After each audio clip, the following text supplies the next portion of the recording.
Okay, so this is just about looking at perpendicular lines and looking at their gradients.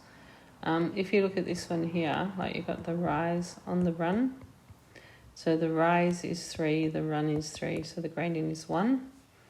If you look at the other line and you draw a triangle there, that would be 3 on 3 again, but it'll be negative because it's a negative slope.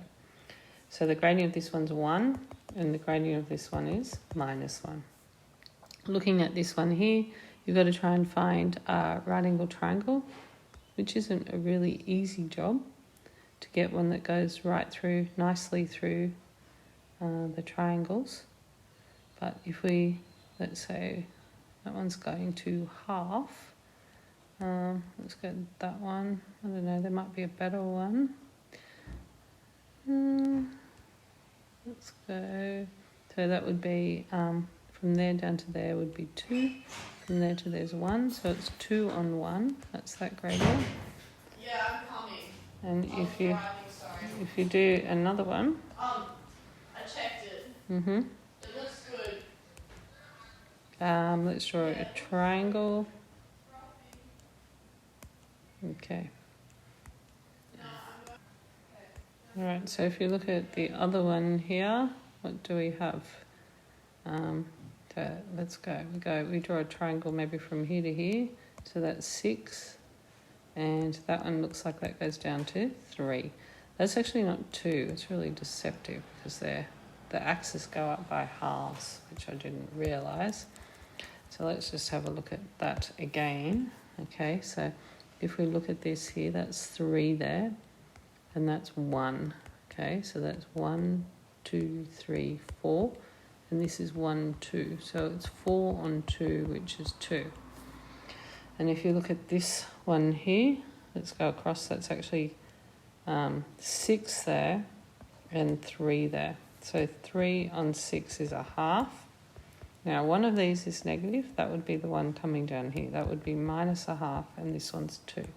So what I want you to realise is that these are perpendicular lines. One of the gradient's 2, the other gradient, if you flip it and you change its sign, it's -1/2. So there's something, relationship between the two gradients that's kind of special, and that's that it's called negative, and then it's called reciprocal. Now, reciprocal just means you flip it, and negative means you just change its sign. So if you have one gradient that is, say, -2/3, then the gradient of a line that would be perpendicular would be 3 on 2. So That's good. If you have a gradient that is -4, the one that is perpendicular would be 1/4, because that's 4 on 1, and it would be changed the signs positive. If the gradient was 3 on 4, then the gradient that's perpendicular would be -4 on 3. Okay, so with this one here, what they would like you to do, this one, is to draw a line that's actually perpendicular to that line. So let's just get that ready. So draw a line that's perpendicular to it. So let's draw it so it kind of sits nicely on a point there, and you want it to be perpendicular. So this one's 5, and that's 5, 10, 15, 20, 25. So 5, 10, 15, 20, 25. So the gradient is 5 on 25, or 1 on 5. Now, if I draw a line that's just perpendicular to that one, that's what it looks like. You really need a ruler or something to do this. And when you draw that, you notice that is 5 on 1. So this one coming down here, that's -1 on 5, and the one going up is 5 on 1. So you notice once again, one gradient's 5, the other one, flip it, you get 1 on 5, and change the sign, so it's negative. Okay. Looking at this one here, so the first one has a gradient of 1, 2, 3, 4, so 4 on 1, so the gradient is -1 on 4. So when you draw the perpendicular gradient, that'll go through here. Just make sure the line is perpendicular.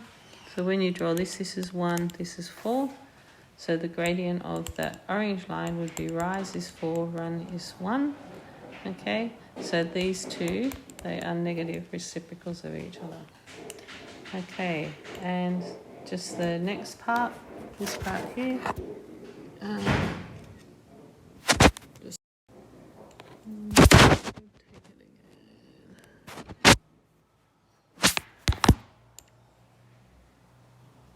Okay, so with this one, doing very similar thing, they just want you to find all of the gradients that you just did.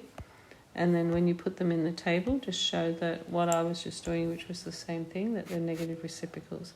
So that if the gradient of one equation's 5, 5 on 1, then this would be minus 5 on 1. So, one gradient was 5, the other gradient was minus 5 on 1.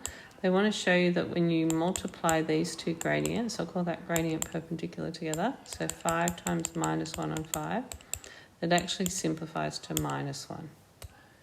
Okay, when you're looking at the other one, this one's minus a quarter, the other one that was perpendicular is 4. Minus 1 on 4 times 4 on 1 equals minus 1. So basically, as a rule, m1 times m2 equals minus 1. If you multiply the gradients of the lines, then you'll get minus 1. That's the other concept they're just getting at. So like if you have one that has a gradient of 2/3 and the other one has a gradient of minus 3 on 2, notice that they will be perpendicular. And what I'd like you to go and do, if you go and put this into Desmos, and you'll see that whenever you flip and change the sign of the gradient of the equation, so that's the gradient part, then what will happen is that it will give you a perpendicular line. And when you multiply these two gradients together, you notice that what also happens is that the gradients multiply to give minus 1. Okay, so finally, when you're looking at these questions,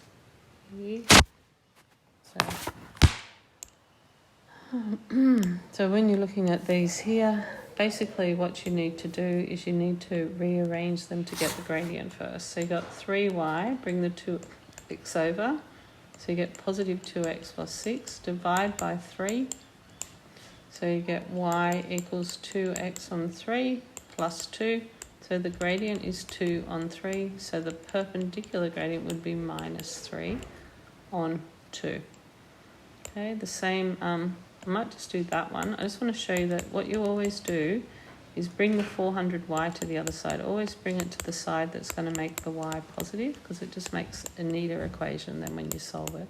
So you got 100x minus 100 equals 400y, divide by 400, divide by 400, divide by 400.